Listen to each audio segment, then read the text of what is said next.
No próximo dia 7 de agosto, a Diocese de Caruaru completa 75 anos. E em homenagem, este é um programa especial para contar a história até este jubileu de diamante. Prepare-se para uma viagem no tempo, sob o olhar do clero e de leigos que testemunharam os passos da igreja no decorrer dos anos. Fomos em busca dos registros da fundação da Diocese, de testemunho dos que vivenciaram aquelas primeiras décadas.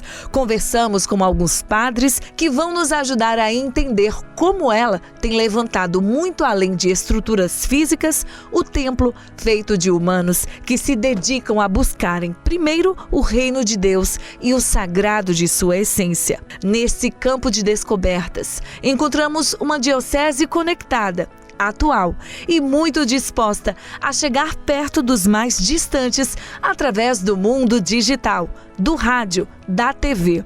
A Diocese de Caruaru caminha a passos largos e se renova, anunciando o reino de Deus e apontando o caminho da salvação.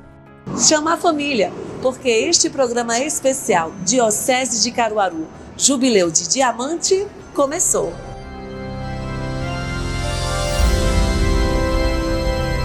No ano de 1948, o Brasil era governado pelo presidente Eurico Gaspar Dutra. Foi também ano da morte do escritor Monteiro Lobato, famoso pelo Sítio do Pica-Pau Amarelo. Também foi o ano da adesão à Declaração Universal dos Direitos Humanos, com 30 artigos que, segundo a comissão, consubstanciariam as aspirações do ser humano quanto aos seus direitos inalienáveis. Em Caruaru, do ponto de vista histórico, dois acontecimentos importantes marcaram 1948. Mestre Vitalino mudava-se para o bairro Alto do Moura, atraindo para o local uma visibilidade nunca antes vivenciada até aquele que se tornaria o maior centro de artes figurativas das Américas. E foi neste cenário que um outro fato se perpetuou na história do município. Era criada, em 7 de agosto, a Diocese de Caruaru. Para se compreender bem a Diocese de Caruaru, ou a Igreja Particular de Caruaru, é necessário algumas premissas. A primeira, que a Igreja Católica não é um conjunto de doutrinas, é o próprio Cristo. A segunda, a missão da Igreja é anunciar o reino de Deus. Deus quer ser buscado.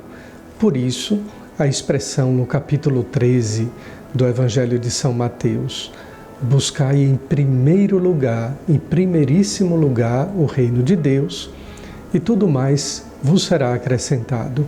São 75 anos de diversos capítulos da comunidade eclesial diocesana. Tudo começou em 1910. Neste ano, a Diocese de Olinda foi elevada à Arquidiocese. 8 anos depois, denominou-se Arquidiocese de Olinda e Recife e teve o seu território desmembrado para a criação das dioceses de Garanhuns, Nazaré da Mata e Pesqueira. Até que, em 1948, foi dividida novamente para criar a Diocese de Caruaru. É importante que as pessoas saibam que uma igreja diocesana, ou quando o Papa decide criar uma diocese, ele pensa em primeiro lugar nas pessoas que ali estão, no rebanho, a circunscrição daquela igreja particular, que significa dizer o território. Como na igreja todo o poder é territorial, todas as dioceses elas abrangem um território determinado. A Diocese de Caruaru, ao ser criada, majoritariamente foi desmembrada da Arquidiocese de Olinda e Recife. E a festa do povo de Deus dessa cidade foi muito grande.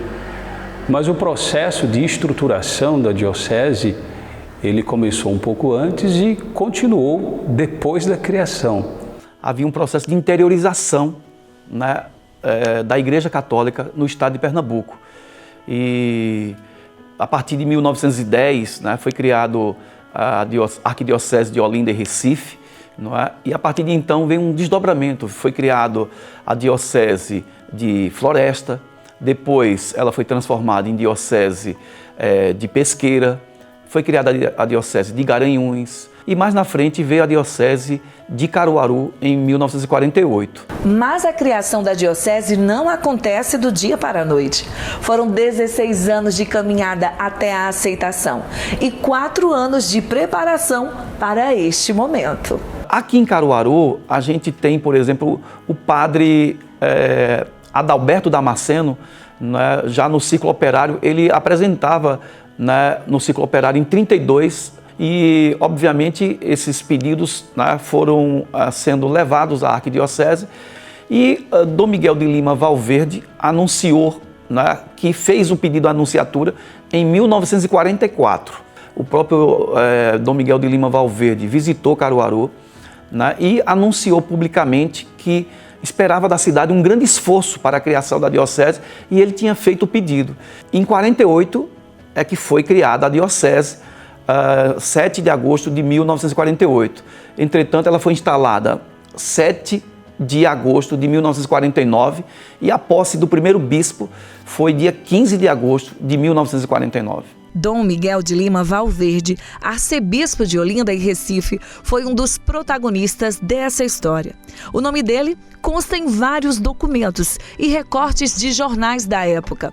Ele chegou a criar uma comissão pró-bispado em 19 de novembro de 1944, no Salão Nobre do Clube Intermunicipal da cidade. Foi destaque, inclusive, no extinto jornal Vanguarda, que circulava na época. No dia 24 de outubro, ele já tinha conseguido uma permuta com a prefeitura para a casa do novo e nobre morador da cidade. Seria instalado, ao lado da Igreja Matriz de Nossa Senhora da Conceição, o Palácio do Bispo. E a então igreja tornaria-se a Catedral de Caruaru. A diocese foi então erigida pela bula Quae Maior Christi Fidelium e assinada pelo Papa Pio XII em 7 de agosto de 1948. Isso aconteceu em um ano marcante e muito importante para Caruaru. Era centenário da paróquia de Nossa Senhora das Dores. A festa para a chegada do bispo parou a região. Era mais um poder constituído na cidade. Mobilizou toda a sociedade para as honrarias. Mas também significava que Caruaru passava a abrigar um poder espiritual de um pastor que cuida do seu povo, defende suas causas e zela pela religião. Qual é a figura do bispo numa dimensão litúrgica, numa dimensão celebrativa na igreja? Eu gostaria de pegar o número 41 da Sacrosanctum Concilio, porque é o documento conciliar sobre a liturgia que vai definir para a gente essa figura. Então diz justamente que o bispo é esse grande sacerdote da igreja diocesana, e dele deriva e depende a vida dos fiéis, a vida litúrgica dos fiéis, a vida de oração dos fiéis. Então já imagine, é uma figura de suma importância na igreja diocesana, por ser o sucessor dos apóstolos, por ser aquele que, em primeiro lugar, santifica, governa a vida da igreja diocesana. E é interessante que o documento diz que nós devemos dar máxima importância a essa figura, porque dela depende a vida litúrgica de toda a diocese, em torno do bispo, em torno da catedral, em torno da igreja do bispo. Então, pensemos, uma celebração presidida pelo bispo, onde está o bispo, onde estão os presbíteros, os diáconos, os fiéis leigos com seus ministérios, carismas, é a imagem perfeita da igreja. Então, é a máxima expressão e manifestação da igreja. Quando a gente pensa a igreja, a gente pensa um sucessor dos apóstolos com todo o povo de Deus em torno dele. Então, com carismas diversos, com ministérios diversos, com funções diversas naquela Eucaristia. Mas é necessária a figura deste homem, do bispo. Por isso que toda diocese tem um bispo. Toda diocese é regida por um bispo, porque ele é a imagem justamente desse sumo sacerdote dos apóstolos naquela igreja diocesana. Voltando para a história, em registros da época, dizia-se que a cidade passou 3 dias em santo júbilo. Educandários e associações religiosas enviavam telegramas de congratulações. A chegada do seu primeiro bispo aqui foi uma festa que foi uma comoção, né, muito grande na cidade inteira. Foi uma grande mobilização, né, porque para a criação de uma diocese foram anos, né, de arrecadação de recursos, de criar um patrimônio, não é? Todo um aparato é necessário. Um dos personagens muito importantes para a criação da diocese foi o padre João Monteiro Tabosa, né? E ele ficou a cargo porque foi arbitrado um patrimônio X, né, de 100 mil cruzeiros, né, para a criação, que depois foi revisto para 200 mil cruzeiros, né, para a criação de um patrimônio de criação da diocese. Então esse padre ele fez verdadeiras campanhas, né, em todas as paróquias aqui do Agreste, né, mobilizando os católicos, né, da região inteira. Foi um movimento muito concorrido e, sem dúvida, um dos movimentos celebrativos mais importantes da história, né, do catolicismo aqui no interior. A pomposa festa marcava a chegada de Dom Paulo Hipólito de Souza Libório, que foi vigário-geral e reitor do seminário da Diocese de Teresina, no Piauí. O anúncio à população foi feito com replicar de sinos e alto-falantes da matriz, sob Padre Pedro Solano de Lira, o vigário da paróquia. A gente fica pensando em quando acredito eu, quando Dom Paulo Hipólito foi nomeado o primeiro bispo da cidade de Caruaru, a euforia que foi, e passava justamente a ser sede de uma diocese, com o seu bispo, com o seu apóstolo. Então isso é imagem, você vai pensar direitinho, é de uma beleza extraordinária. Caruaru passava a ser uma cidade episcopal, com todos os direitos e privilégios. E o status de cidade episcopal, isso tem uma significância muito forte, né, porque Caruaru passava a ser vista como sede de diocese para a Igreja de Pernambuco e do Brasil e para, não é, a economia da região. Isso ligava Caruaru a muitas outras cidades, né, porque uma diocese ela congrega várias cidades, várias paróquias de várias cidades, e então isso interliga nessas paróquias com Caruaru. Então isso foi importante para a dinâmica da cidade. Quem viveu na região na época lembra como eram tempos de muito respeito e admiração pelos ritos católicos. A fé era primícia. Eu era menino, tinha 10 anos, 11, e a gente ia para, mamãe fazia as 9 primeiras sexta-feiras do mês. Nós morávamos no sítio, e aí eu e mamãe, de madrugada, eu estava de madrugada de pegar o cavalo no cercado, botava o cavalo, e a gente ia a cavalo para a Cachoeirinha, e lá ia para a missa, fazia a primeira sexta-feira do mês, 9 meses seguidos. Uma das vezes, nós chegamos, o padre vinha de Lajeado, não tinha padre de Cachoeirinha. Uma das vezes o padre não veio, e aí nós alugamos um chip e fomos para São Caetano, fomos fazer, mas não perdemos, fizemos as 9 primeiras sexta-feira. Nada sem Deus, tudo tem que ter Deus na frente, tudo está com Deus e participar de toda a religião. E se tornar sede de diocese faria de Caruaru uma cidade ainda mais importante para a região. Mas tal crédito também tem ônus e obrigações. Dentre elas, por exemplo, ter uma catedral, uma morada para o bispo, fundar um seminário. O seminário é o coração da igreja. É onde se reúnem ali diversos jovens para serem formados, preparados para serem padres, pastores de alma. Mas todo seminário começa com um mandato, com uma ordem da Santa Sé. Essa nos chegou através do nosso primeiro bispo, Dom Paulo, que em 1950 ele traz uma pedra que foi abençoada pelo Santo Padre, o Papa Pio XII. E aqui trazendo, ele entende que é o começo de uma história do coração desta igreja particular da Diocese de Caruaru, aonde estabelece-se então a pedra fundamental para a iniciação das construções do Seminário Diocesano de Caruaru. Essa foto aqui é uma relíquia.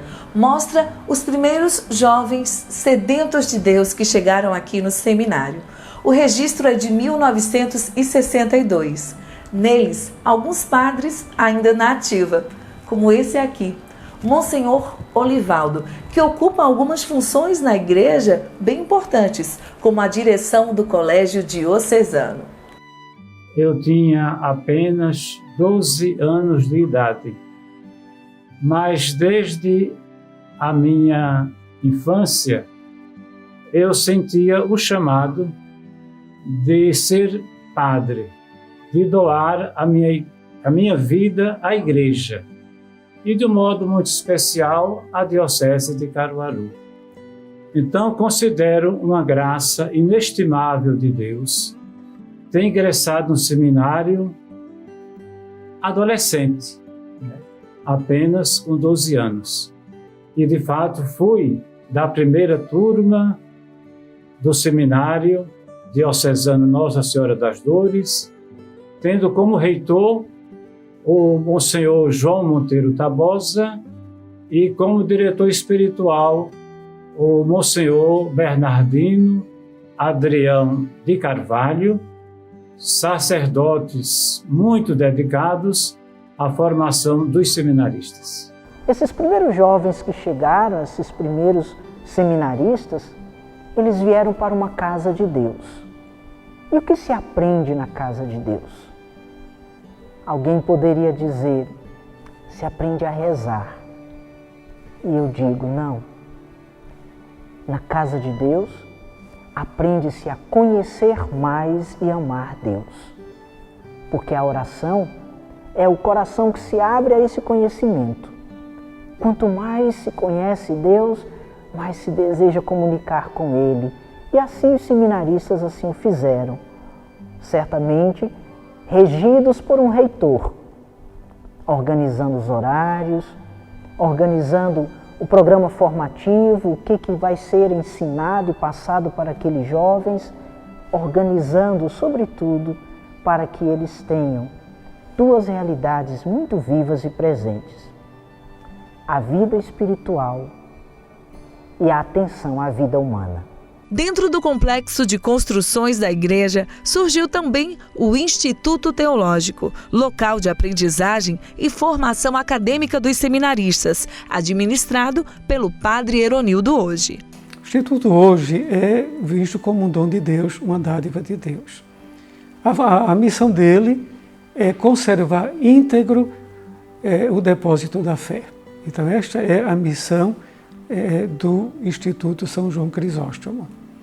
Composto pelos seminaristas da nossa diocese, temos um capuchinho que estuda conosco e temos também um da diocese de Palmares. Então aqui eles estudam, não é, praticamente a teologia, a Sagrada Teologia, e os da filosofia, que são as duas etapas da formação, a filosofia e a teologia. Os da filosofia estão com os claretianos. E aqui frequentam algumas disciplinas que são indicadas pela própria Santa Sé, através da Ratio Fundamentalis, aqueles cursos que são dirigidos especificamente, voltados especificamente para a teologia. Então eles têm como uma grade suplementar, como um complemento da grade dos claretianos. Em meio aos estudos, convivência e intimidade com Deus, os seminaristas descobrem suas vocações e atuam nas obras a serviço. Essa atenção ao futuro do coração da igreja foi um dos desejos do bispado manifestado na primeira reunião do clero da história de Caruaru, quando Dom Paulo apresentou as prioridades, entre elas o ensino do catecismo, a obra das vocações sacerdotais e a formação do clero. Uma das primeiras preocupações de Dom Paulo foi iniciar a construção do seminário. Na verdade, ele não pôde concluir esse maravilhoso projeto porque foi transferido para a Diocese de Parnaíba, no Piauí. E coube, então, ao nosso segundo bispo, Dom Augusto Carvalho, a conclusão dos trabalhos do seminário e inaugurando este seminário em 1962, mais precisamente no mês de fevereiro de 1962. A OVS para o seminário são coisas fundamentais que se completam. Quando a gente vai olhar na história da diocese, a gente percebe que uma das preocupações que o nosso primeiro bispo, Dom Paulo Hipólito, teve foi criar o seminário, mas também a obra das vocações sacerdotais, que é justamente esse organismo diocesano que visa a manutenção do seminário, mas, sobretudo, que o povo de Deus reze a Deus, pedindo para que Ele envie operários para a sua messe. Muitas pessoas pensam que vir para o seminário, estar no seminário, já é certeza de que eu vou ser padre. Mas não. O seminário é, sobretudo, um lugar de escuta da vontade de Deus. Eu estou no seminário já há cerca de 7 anos e todos esses anos foram permeados, sobretudo, pela escuta de Deus. Quantos momentos, e isso aqui não é uma particularidade minha ou de qualquer outra pessoa, mas todos nós, existem momentos que precisamos escutar a voz de Deus. E quantos momentos eu me encontrei desesperado, inclusive aqui nessa capela onde nós estamos, justamente suplicando a Deus para que essa escuta acontecesse, para que Ele mostrasse quais os caminhos que eu deveria percorrer. Então, esses 7 anos, sobretudo, é um período de discernimento, para escutar a voz de Deus, qual é a vontade dEle para a minha vida, mas, sobretudo, também é um momento de, cada vez mais, eu estreitar meus laços com Ele.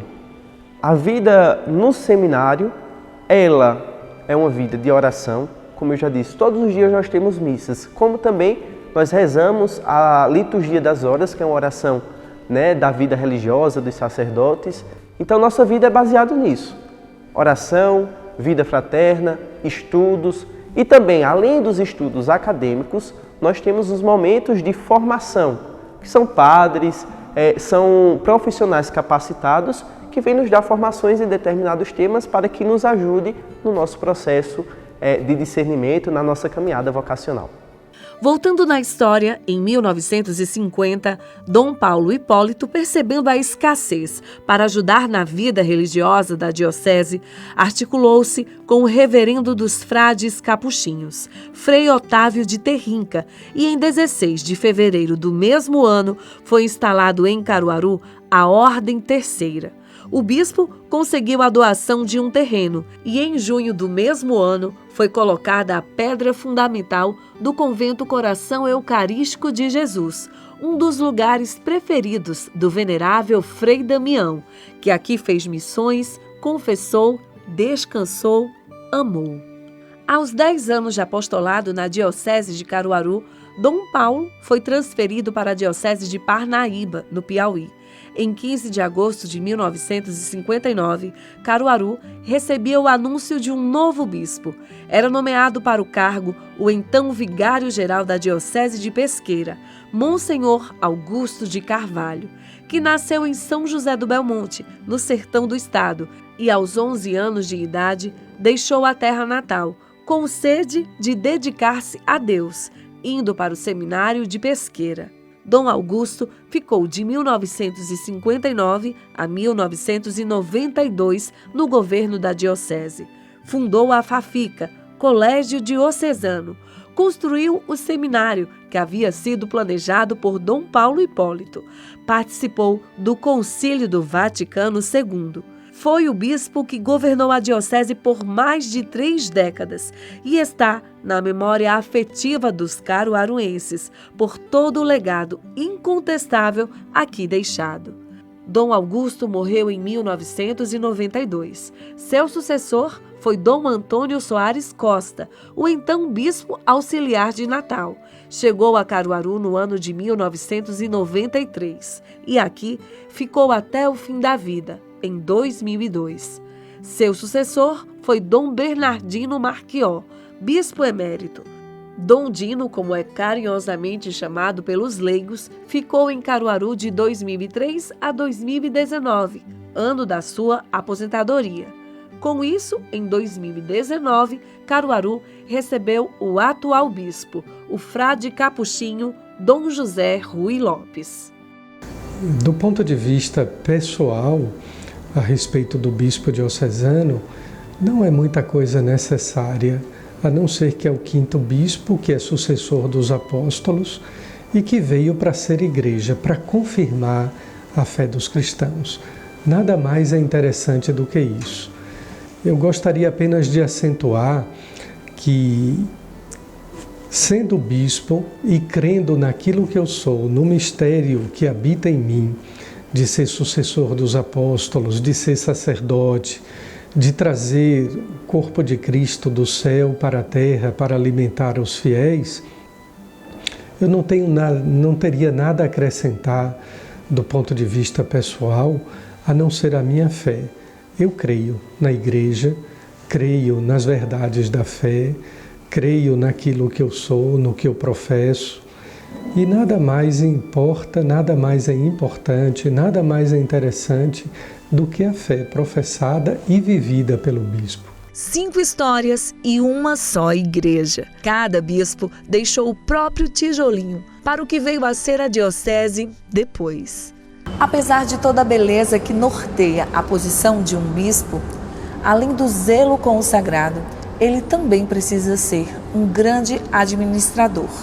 A diocese é um organismo vivo, cheio de estruturas prediais, geridas por pessoas. Sendo assim, existe uma sede administrativa para zelar de todas as suas paróquias. Essa sede chama-se Cúria Diocesana.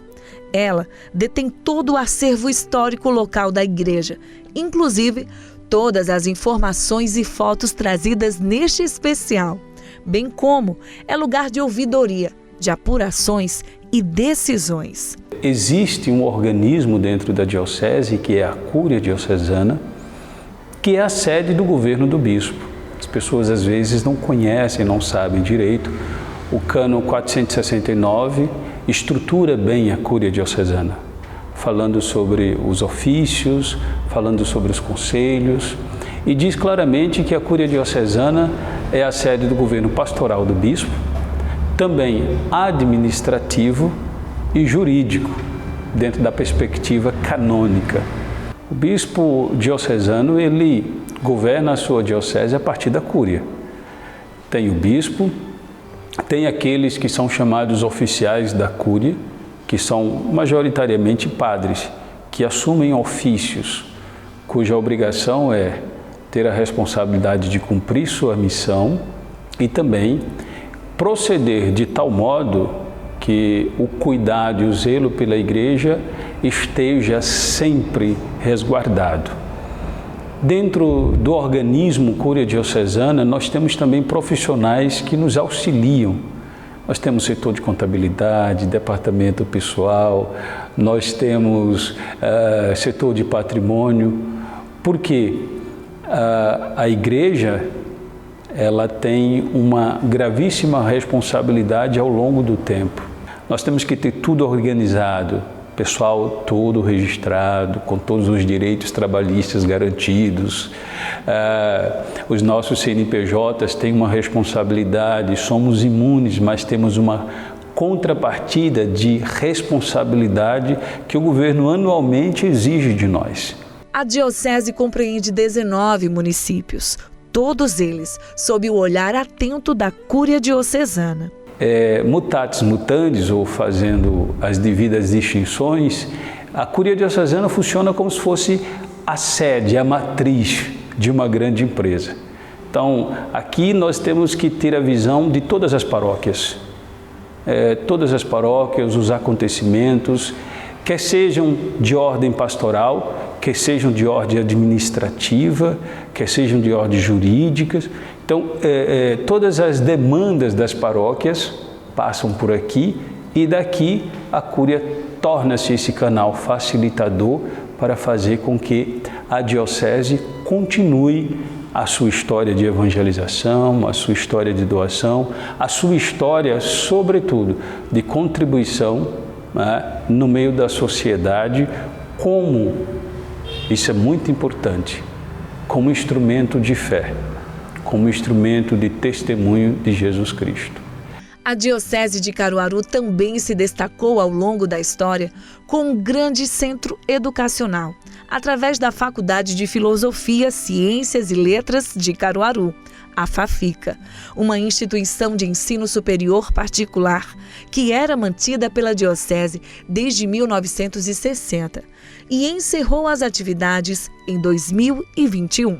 Havia a faculdade, a FAFICA, que por conta de problemas históricos precisou ser fechada, foram encerradas as atividades e a atual governadora e ex-prefeita desapropriou a FAFICA. O bispo não vendeu a FAFICA, a diocese não vendeu a FAFICA. As atividades foram encerradas, mas não havia nenhuma intenção da diocese em vender o patrimônio, até pensando em reorganizar e no futuro retomar as atividades educacionais. Mas como no Brasil o poder público tem esse poder, o governo tem um poder de império e na desapropriação não cabe recurso, nós não tivemos o que fazer a não ser aceitar por conta da lei e, consequentemente, tentar negociar os valores para que a diocese não saísse com um prejuízo tão grande. Já houve o prejuízo sob diversos aspectos, mas haveria também um prejuízo muito grande financeiro. Perdemos esta instituição, mas há esperança também. Em contrapartida, o Colégio Diocesano de 1927 é mantido pela Diocese e responsável pela formação de gerações. É um dos mais importantes colégios do interior de Pernambuco. Ao chegar aqui em Caruaru, Dom Augusto, através de empréstimo bancário, logo em abril de 1960, ele adquiriu o Colégio de Caruaru, fazendo-o pertencer à diocese, das mãos do ilustre professor Luiz Pessoa. E Dom Augusto tomou esta atitude porque ele queria oferecer à juventude uma formação, sobretudo uma formação religiosa, uma formação humana. Então, desde aí, o Colégio Diocesano, que antes era um colégio leigo ou laico, passou a ser um colégio confessional católico, que prima não apenas pela excelência acadêmica, mas, sobretudo, pela formação cristã e humana dos seus educandos. Eu tenho a consciência de que coordeno somente uma grande e laboriosa equipe que vem, ao longo do tempo, oferecendo à cidade de Caruaru um trabalho de excelência, formando os nossos educandos, os nossos alunos na ciência e na fé. Um outro grande projeto da igreja é fazer do Palácio do Bispo um acervo diocesano. A reforma já está em andamento e logo o público geral vai poder ter acesso àquilo que durante muito tempo foi restrito apenas a moradores e convidados. Mobília, registros fotográficos, a história de Caruaru a partir do olhar da diocese. Vai ser possível viajar no tempo e conhecer com mais profundidade a própria igreja. Daqui a alguns meses, o Palácio Episcopal se tornará o acervo diocesano. Isso tudo parte da Cúria Diocesana. Dentro dessa perspectiva de governo da diocese, o bispo, ele tem na sede da Cúria este apoio indispensável. Caruaru, como sede episcopal, começa a resgatar e valorizar a sua própria história neste jubileu de diamante, em respeito aos vigários que iniciaram do modo possível o anúncio da palavra, que são homenageados hoje com o nome de ruas, como a Vigário Freire, o vigarinho que exerceu suas funções sacerdotais por 52 anos e vivia sempre atento à assistência aos mendigos, alcoólatras e mais necessitados. Fundador ainda da Banda Nova Euterpe. Todos esses personagens nos ajudam a contar não só o que passou, servem como base para o presente e o futuro da diocese. E é isso que eu te conto no próximo bloco. Não sai daí.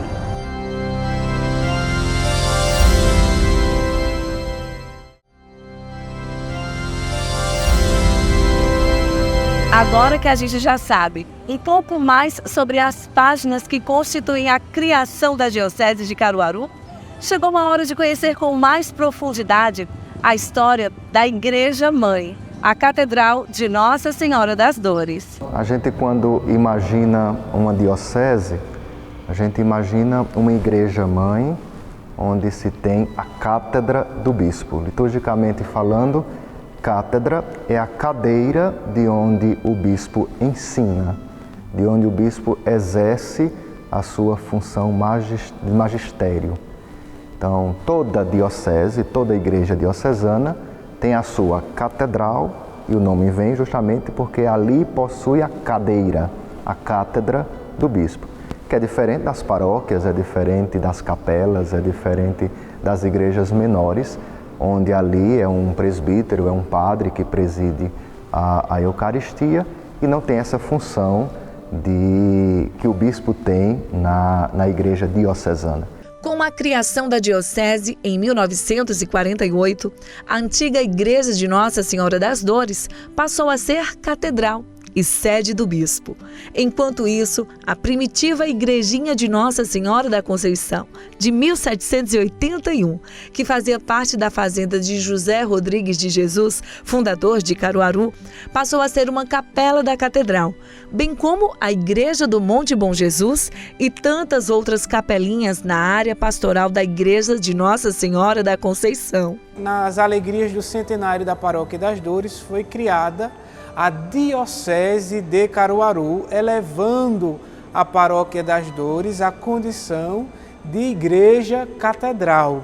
Atualmente, está dentro do território da catedral 3 capelanias que têm padres dando assistência. A capelania de Nossa Senhora da Conceição, que é a primeira igreja de Caruaru, a antiga fazenda de José Rodrigues de Jesus, era a capela da fazenda. A capela do Sagrado Coração de Jesus, das Irmãs Beneditinas.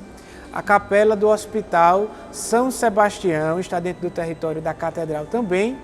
E é capela nossa e assistida pela catedral a Igreja do Bom Jesus, lá no Monte, onde também tem a festa tão bonita de Santa Luzia, no mês de dezembro. Caruaru e Diocese passavam a ter uma só padroeira, aquela que, com a espada transpassada no peito, simboliza a dor de uma mãe em ver o filho no Calvário. A imagem e a devoção remetem às 7 dores de Nossa Senhora, a profecia de Simeão, a fuga com o menino para o Egito, a perda do menino no templo em Jerusalém, o encontro com Jesus no caminho do Calvário, a morte de Jesus na cruz, a lançada no coração e a descida de Jesus da cruz, o sepultamento de Jesus e a solidão de Nossa Senhora. Então, Nossa Senhora das Dores é padroeira da paróquia de Nossa Senhora das Dores, né? É padroeira e, por consequência, é padroeira da catedral, porque é a mesma igreja, é padroeira da Diocese de Caruaru, da cidade de Caruaru e do seminário. Poderiam ser padroeiros diferentes, mas quis Deus que a sua mãe Maria Santíssima fosse a patrona, aquela que intercede pela Paróquia das Dores, pela Diocese, não é? Pela cidade e pelo nosso seminário. Nossa Senhora das Dores é a mulher da fidelidade até o fim. E ela cumpre e realiza aquela profecia de Simeão, que foi feita quando ela foi com Jesus ao templo, na apresentação. Quanto a ti, uma espada de dor te transpassará a alma. A nova catedral preserva algumas relíquias da antiga igreja, como, por exemplo, essa imagem de São Sebastião, imagem do Sagrado Coração de Jesus, de Santo Antônio, e também a mesma pia batismal da paróquia, usada até hoje nos batismos. Há mais de 175 anos, essa pia estava na Igreja Catedral Antiga e permanece aqui conosco hoje, onde todos os caruaruenses, desde aquele tempo, vêm sendo batizados. Desde aqueles mais famosos aos mais anônimos, mas sobretudo aqueles que viveram a sua fé, cujo Deus sabe todos os nomes. Atualmente nós temos na Igreja Catedral 2 vitrais. Aqui o vitral na pia batismal, na capela do batismo, lembrando ali o batismo de Jesus no Rio Jordão.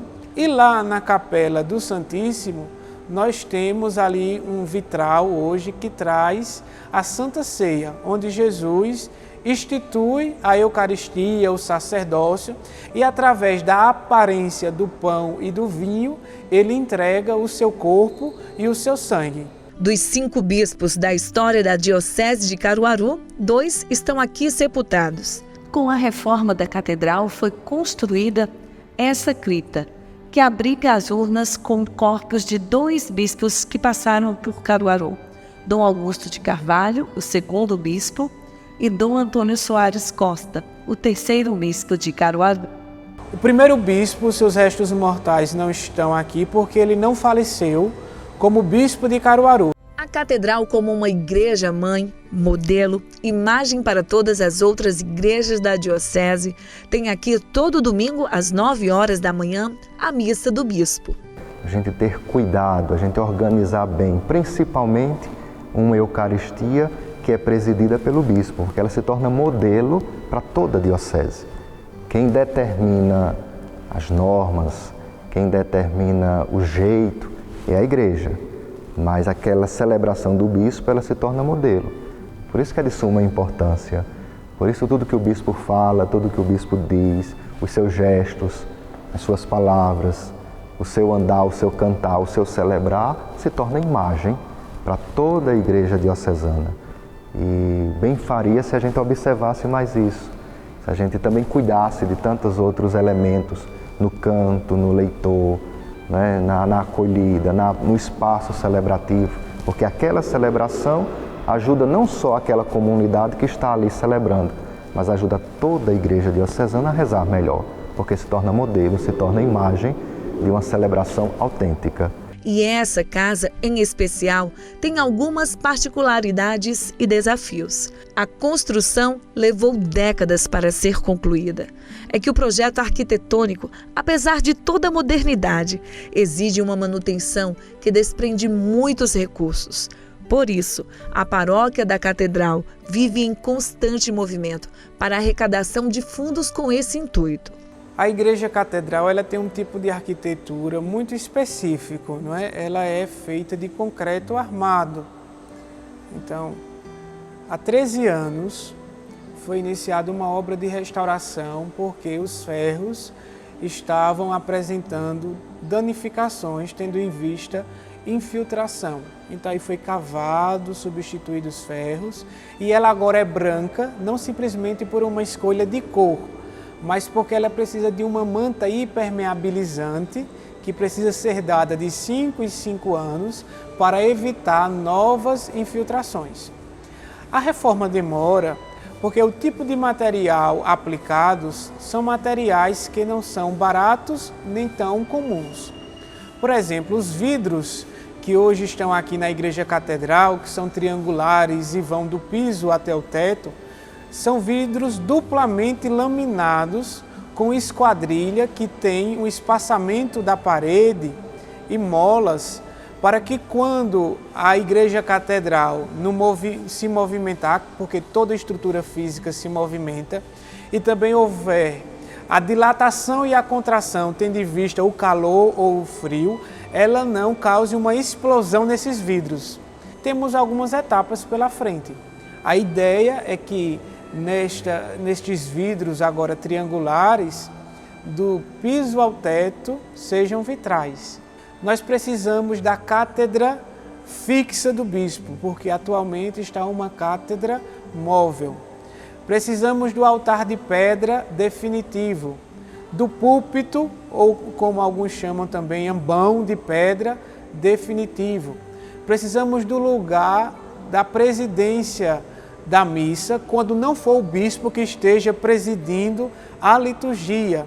Precisamos refazer externamente o saneamento, o escoamento de água, que ainda se encontram manilhas de barro da catedral antiga aqui, A frente da igreja catedral também precisa ser adaptada, às novas reformas, às novas intervenções, como também a rampa que dá acesso à catedral hoje, porque ela não tem a inclinação adequada.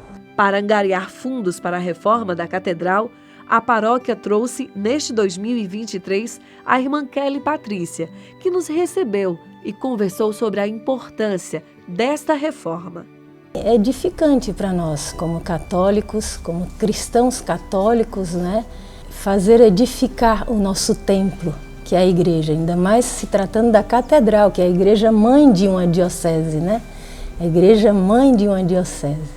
Deve ser a maior, a mais bela, e o belo sempre expressa Deus, Ele é o divino criador, Ele fez tudo belo, E no Gênesis está lá escrito, Deus viu que tudo era bom. Cada coisinha que Ele ia fazendo,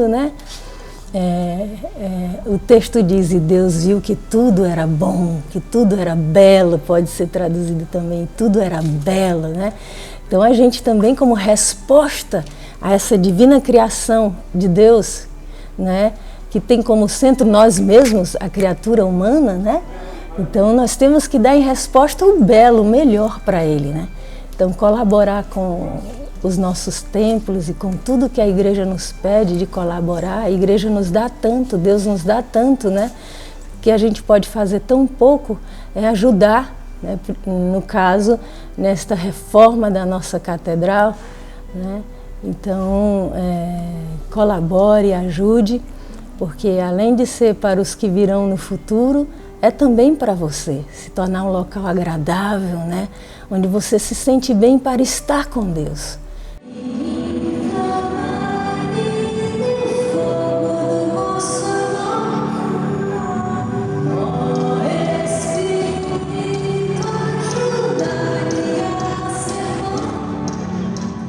A comunidade sonha em ver o projeto da catedral entregue.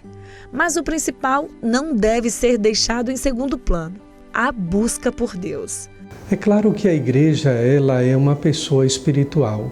Entre a pessoa jurídica, a PJ, e a pessoa física, a igreja é uma pessoa espiritual, mas que vive no mundo, embora não sendo do mundo, não sendo mundana. Ela tem a missão de salvar o mundo, de resgatar o que estava perdido, o que está perdido no mundo.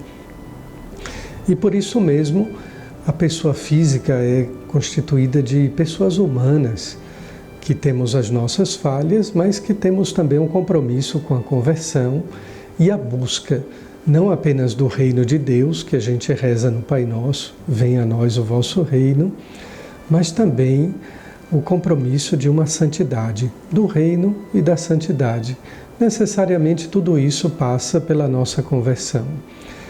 Compreender, portanto, o sentido teológico da igreja é compreender também o sentido histórico da presença da igreja no mundo e nesse pequeno mundo, um país chamado Caruaru, como dizem. Ao longo de 75 anos, a Igreja Diocesana aqui, nesta diocese, procurou anunciar o reino de Deus, colocar no coração das pessoas, em sua alma, em seus desejos, que esse reino deve ser a nossa busca principal, deve ser a nossa prioridade. Com esse jeito particular e peculiar de Capuchinho, Dom José Rui é um comunicador e entusiasta do mundo digital. a favor do anúncio do Evangelho. Dom Rui passou a transmitir a missa pela internet, rádio e TV. Queridos irmãos e irmãs, aqueles que rezam conosco também pelo rádio e pela televisão, pela TV Jornal. Cotidianamente, devemos rezar, não poucas vezes, a oração que o Senhor nos ensinou. Nela, a primeiríssima coisa que nós pedimos a Deus, Pai, é que venha a nós o seu reino, mesmo que ainda não em plenitude, mas nós suplicamos que venha a nós o reino de Deus. A Diocese de Caruaru já vive o futuro, utilizando os meios digitais para chegar mais perto de todos. Há mais de 40 anos, a Igreja transmite a missa do domingo pelas ondas da Rádio Jornal, onde também tem um programa para anunciar o Evangelho e tocar o coração dos fiéis. Na TV Jornal, o bispo diocesano, junto com o clero e leigos, também tem seu espaço com o programa De Todo o Coração, que se destaca na audiência na emissora, o que revela o importante olhar da Igreja para as mídias, a partir das aspirações do Papa Francisco. O Papa João Paulo II uma vez disse que a Igreja deve estar nos novos aerópagos do mundo. E um desses aerópagos é justamente a comunicação. A Igreja existe para evangelizar.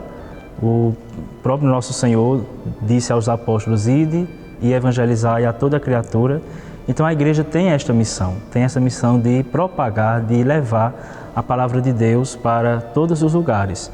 E nós hoje temos os meios de comunicação e a Igreja, a Diocese, claro que deve estar presente nesses meios, nesses ambientes, nessas ambiências digitais onde todas as pessoas hoje estão. Claro que pela palavra a Igreja evangeliza, pela palavra de Deus, também pela própria pregação, homilias e tantas outras formas, mas nós sabemos que os meios de comunicação hoje ajudam e muito na evangelização. E aí nós temos o site, temos aplicativos, temos redes sociais, graças a Deus muito bem acessadas e as pessoas interagem bem, até remarcam muito a Diocese para nós repostarmos. Temos programas na TV, temos transmissões de missa, inclusive a do Bispo, pela TV. Então, são formas que a Igreja vai encontrando nesses novos tempos que devemos estar presentes. A Igreja deve estar onde o povo está. Então, se as ovelhas estão justamente nas redes sociais, nos meios de comunicação, na internet, claro que a Diocese deve estar aí. Temos o serviço de comunicação. O serviço de comunicação, ela reúne todos esses meios que nós estamos presentes. Tem as redes do Bispo, tem a da Diocese, tem os programas, outras paróquias que estão aí criando podcasts, videocasts, muitas formas. Temos o Anuário Diocesano. Então, de fato, a Igreja está presente, a Diocese está presente, está atualizada, está antenada, conectada aos jovens, a todas as pessoas, pelos meios de comunicação. E faz parte desta história de 75 anos. Em 75 anos, a paróquia, melhor dizendo, a Diocese, ela evangeliza. E agora, desses últimos tempos, sobretudo com a ascensão da internet, ela também continua a sua missão evangelizadora de anunciar Jesus, anunciar as maravilhas da Igreja, de anunciar, de fato, o nome de Nosso Senhor pelos meios de comunicação. E essa proximidade nos meios de comunicação ganha ainda mais força com as grandes personalidades do mundo católico que já pisaram em Caruaru neste ano de jubileu. Dentro das comemorações, a Diocese realizou 24 horas de oração, com a presença de Frei Gilson do Monte, que rezou o rosário para milhares de fiéis presentes e para milhares de internautas que acompanhavam em tempo real via redes sociais. O grande evento iniciou no Monte Bom Jesus e terminou no Pátio de Eventos Luiz Gonzaga, marcando mais uma vez o ano do jubileu. Não vou mais tirar os meus olhos de ti, vou me apaixonar.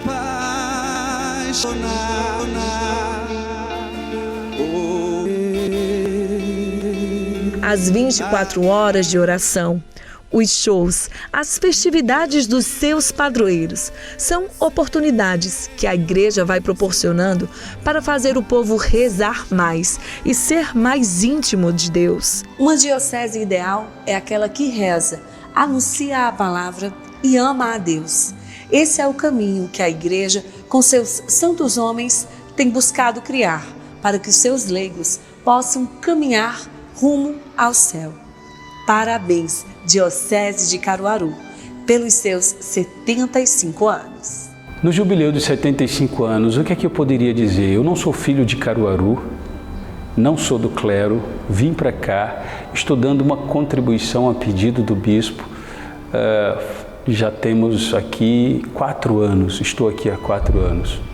E pude perceber que desde o início, quando se cogitava a criação da diocese, até os 75 anos, muitas etapas foram vencidas. E eu creio que, como igreja diocesana, a Diocese de Caruaru deu uma contribuição grandiosíssima a esta cidade e toda essa região agreste. Tenho certeza que continuará dando a toda a Diocese de Caruaru, que não diz respeito só ao bispo e o seu clero, mas a todos os fiéis católicos de Caruaru, os nossos sinceros parabéns e que Deus continue abençoando ainda mais essa diocese tão querida e amada. Fazer jubileu de diocese, fazer memória de uma história diocesana é louvar a Deus por aquilo que a gente já cresceu, aquilo que a gente se tornou ao longo desses 75 anos e ao mesmo tempo dizer, Senhor, dá a nós coragem de continuarmos testemunhando o Teu amor, a Tua Páscoa no mundo de hoje. Todas as vezes que vamos representar Caruaru, duas coisas se fazem presente, 2 elementos importantes, o Monte Bom Jesus e a Igreja Catedral. Vendo a Igreja Catedral, aqueles traços que nos lembra ela, imediatamente identificamos que é Caruaru. Faz parte já da nossa história, devemos amar, cultivar o amor por essa igreja, da qual se emanam graças e bênçãos de Deus para toda a nossa diocese.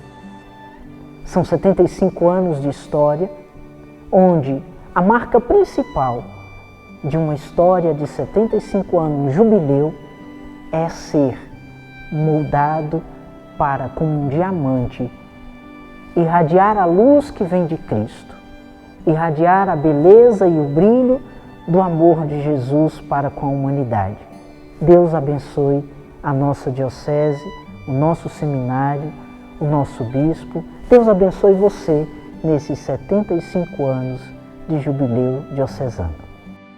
Pelo o caminho já percorrido, o nosso Te Deum laudamos.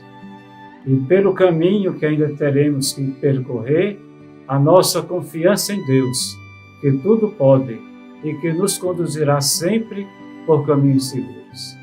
Para nós, a Diocese de Caruaru é o nosso contexto vital. Nós vivemos e respiramos a Diocese de Caruaru. Queremos, a uma só voz, um só coro, elevar a Deus o Te Deum. A Ti, ó Deus, nós agradecemos porque a igreja foi plantada aqui neste solo, neste agreste pernambucano. E queremos agradecer aos pastores de ontem e de hoje pelo grande empenho, pelo compromisso com essa igreja que está em Caruaru. Do ponto de vista espiritual, seria quase impossível fazermos uma avaliação desses 75 anos. O que foi mais importante, o que deixou de ser. Do ponto de vista teológico, sim, tudo é graça de Deus. E a graça chegou neste lugar, nesta diocese, nas paróquias que a constituem, através dos sacramentos, também através do anúncio da palavra, de cada momento de oração. Tudo é graça. Alguém que recebeu o sacramento do matrimônio e constituiu a sua família, alguém que num momento difícil da vida foi consolado, algumas outras pessoas que em circunstâncias de dor e de sofrimento receberam também o alívio, o consolo e a graça dos sacramentos. Então tudo é graça. Esses 75 anos, esse jubileu de diamante na história, apresenta-nos a graça de Deus presente no povo. Agora é claro que fatos históricos, inaugurações, construções, tudo isso também faz parte, mas do ponto de vista humano. Então é momento sim, não apenas de avaliar, mas sobretudo de agradecer a graça de Deus. Quase que é uma redundância, porque graça vem de agradecer. E agradecimento está ligado ao reconhecimento da graça. Então a primeira coisa mais importante seria, ou será, e é, reconhecer a graça de Deus e agradecer a Deus pelos seus imensos benefícios. Também pedir perdão, reconhecer as fraquezas humanas, reconhecer os erros históricos que foram cometidos e diante de Deus a gente também avaliar, se submeter ao seu julgamento, à sua misericórdia, com o pedido de perdão. Mas também, em terceiro lugar, uma perspectiva de futuro. Reconhecer os benefícios, reconhecer a ingratidão, as dívidas cometidas pelas fraquezas humanas e, ao mesmo tempo, também projetar um futuro mais próximo de Deus, querendo mais Deus e se deixando conduzir mais por Deus em nossa vida.